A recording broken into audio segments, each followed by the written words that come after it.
నాకెందుకో మనం చూసే అమ్మాయిని ఖచ్చితంగా పెళ్లి చేసుకోడు అనిపిస్తుంది. అవును బావుగారు. అమ్మాయి, మీరిద్దరూ నేను చెప్పేది జాగ్రత్తగా వినండి. మీరిద్దరూ కలిసి ఏ అమ్మాయిలనైతే చూస్తున్నారో వాళ్ళని మీరు చూసినట్టుగా కాకుండా అందులో ఎవరో ఒక అమ్మాయిని ఆ దేవుడు నిర్ణయించినట్టయితే వీడు చచ్చినట్టు ఆ పిల్ల మెళ్ళో తాళి కడతాడు. కానీ మీరు చూస్తున్న ఆ ఇద్దరు అమ్మాయిల్లో ఏ అమ్మాయి అనేదే ఇప్పుడు సమస్య.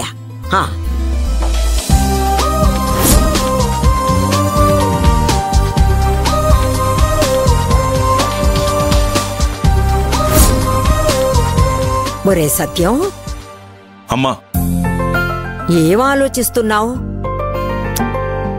రేషన్ షాప్కెళ్ళి ఆ అమ్మాయి గురించి విచారించరా? అలాగేనమ్మా, వస్తాను మంజుల. నాన్న, ఆల్ ది బెస్ట్ నాన్న. మీరు రేషన్ షాప్ నుంచి వచ్చేటప్పుడు వదిన వివరాలు తెలుసుకుని రావాలి. అలాగేనమ్మా. ముందు బావగారు చూసిన అమ్మాయి ఎవరో తెలుసుకుని ఆ తర్వాత అక్షయ్ గురించి అందరికీ చెప్తాను.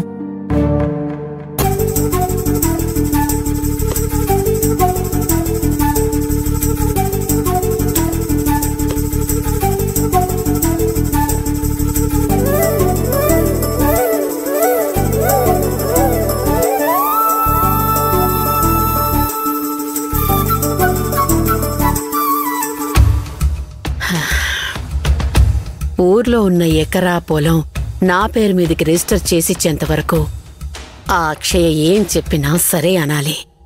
ఒక్కసారి ఆ డాక్యుమెంట్స్ నా చేతికి రాగానే నువ్వు మీ నాన్న ఏ గంగలో అయినా దూకండి, నాకేంటని మొహం మీదే చెప్పేయాలి. సూపర్ మార్కెట్ గీపర్ మార్కెట్ అని ఎన్ని చెప్పినా అస్సలు ఒప్పుకోకూడదు. ఆ స్థలం నానికి